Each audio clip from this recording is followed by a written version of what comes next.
High above the male-only prayer room sits this unique chandelier. It forms a major part of the multi-million-dollar mosque renovation. Well, with these ceiling lights that you're seeing behind me, everything has been made custom. It's designed specifically and unique to this mosque, the Holland Mosque. Every element of that is changeable. So, for example, the colour, the size, the way that it sits, even the way that we've written the creed of faith around the letters, and how that reflects through to the flooring as well. Everything has been thought of and everything is centralised to the middle of the dome and the direction that we face, which is our Qibla towards Mecca. Muslim tradition prevents women from praying in the same space as men, but they've been accommodated in a similar area below. The section for women is downstairs. It's about 70% of the space that the top floor has got. But primarily the architecture is pretty much the same as the top floor of the men's section. The mosque was opened 114 years ago and it was a simple structure.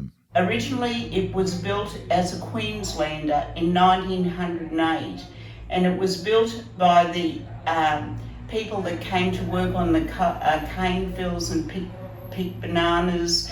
They were the Indian labourers from the Indian subcontinent. They pooled their money together and they actually did most of the labouring of the mosque. And they built it as a Queenslander.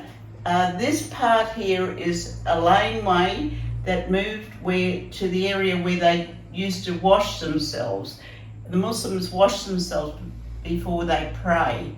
And down here is the water tank, and here is a view of the veranda. When it was in its early days, Muslims came from far and wide to pray and make friends with other Muslims.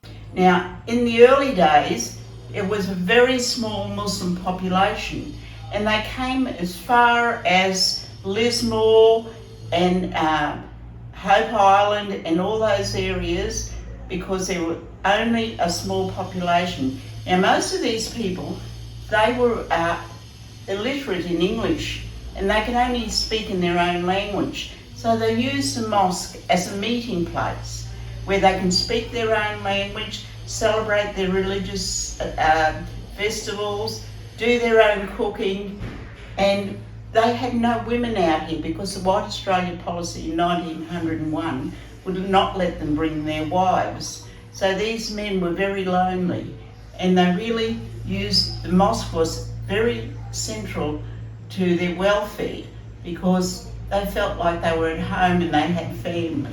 These days, it's hard to imagine how far the mosque seemed to be from Brisbane in 1908. It was way out of the heart of Brisbane, and it was put in, it became an icon of Brisbane later on, but it was far out, and people didn't really even protest against having the mosque because in those days they wanted a white Christian country, so they didn't mind the mosque being out in the suburbs where it was difficult to get transport. We didn't have cars in those days, or there might have been only the wealthy that had the cars. It was horse and cart. They didn't have street lights. They didn't have paved roads. They didn't have running water.